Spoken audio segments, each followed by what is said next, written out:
Halo guys, di video kali ini kita memberikan makan ikan lele dulu guys.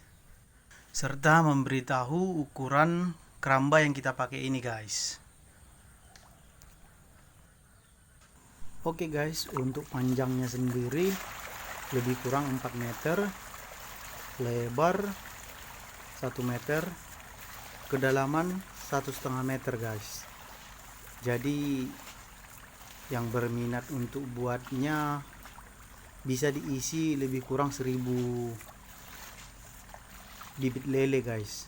Ini sudah ukuran 15 lah pada saat ini sekarang lelenya 15 kilo.